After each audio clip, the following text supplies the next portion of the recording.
Let's bike global news. Japan में पूर्व प्रधानमंत्री शिंजो आबे की हत्या के आरोपी तेत्सुया यामागामी को उम्र कैद की सजा सुनाई गई है। 45 साल के यामागामी ने 8 जुलाई 2022 को नारा शहर में एक चुनावी रैली के दौरान आबे को पीछे से गोली मारी थी, जिससे उनकी मौत हो गई थी। ट्रायल में यामागामी ने खुद अपना जुर्म कबूल किया था, लेकिन सजा पर बहस छिड़ी रही। सरकारी वकीलों ने इसे बेहद गंभीर अपराध बताया और कहा कि जापान जैसे देश में जहां बंदूक से अपराध लगभग नहीं होते, इस घटना ने पूरे देश को हिला दिया था। यामागामी के वकीलों ने नरमी की मांग की और कहा कि वो धार्मिक संगठन से जुड़े शोषण के शिकार थे, जिसके कारण उनका बचपन मुश्किल रहा। कोर्ट ने उम्र कैद का फैसला सुनाया, जो जापान में मौत की सजा के बाद सबसे सख्त सजा है।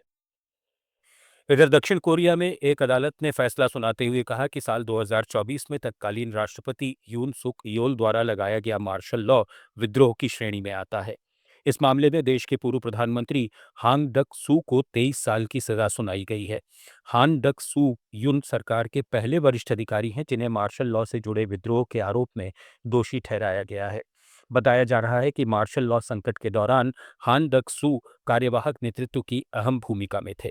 इसी संकट के चलते राष्ट्रपति यून पर महाभियोग लगा और बाद में उन्हें पद से हटा दिया गया। दक्षिण कोरिया में विद्रोह सबसे गंभीर अपराधों में माना जाता है। इस मामले में स्वतंत्र जांच अधिवक्ता राष्ट्रपति यून के लिए मृत्युदंड की मांग भी कर चुके हैं। अब सबकी नज़र 19 फरवरी पर टिकी है, जब सियोल सेंट्रल डिस्ट्रिक्ट कोर्ट राष्ट्रपति यून के खिलाफ विद्रोह के आरोपों पर फैसला सुनाएगा। नेपाल में आम चुनाव से पहले कार्यवाहक प्रधानमंत्री सुशीला कार्की की सरकार से 4 मंत्रियों ने इस्तीफा दे दिया है। विज्ञान और शिक्षा मंत्री महावीर पुन ने इस्तीफा देकर म्याग्दी जिले से स्वतंत्र उम्मीदवार के रूप में पर्चा भरा। संचार मंत्री जगदीश खरेल ने राष्ट्रीय स्वतंत्र पार्टी से ललितपुर 2, खेल मंत्री बबलू गुप्ता ने सिराहा 1 और ऊर्जा मंत्री कुलमान खीसिंग ने इस्तीफा देकर काठमांडू 3 से आम चुनाव के लिए नामांकन दाखिल किया। ये चुनाव पिछले साल सितंबर में जेन जी आंदोलन के बाद पूर्व पीएम केपी शर्मा ओली के इस्तीफे के कारण हो रहे हैं, जिसमें करीब 1,89,00,000 मतदाता हिस्सा लेंगे। पाकिस्तान में रक्षा मंत्री ख्वाजा आसिफ ने सियालकोट के कैंटोनमेंट इलाके में जिस पिज्जा हट आउटलेट का उद्घाटन किया, वो फर्जी निकला। मंत्री ने पूरे समारोह के साथ रिबन काटा, फोटो खिंचवाई और वीडियो भी सामने आए, लेकिन कुछ ही घंटों बाद असली पिज्जा हट पाकिस्तान ने इसका खंडन कर दिया।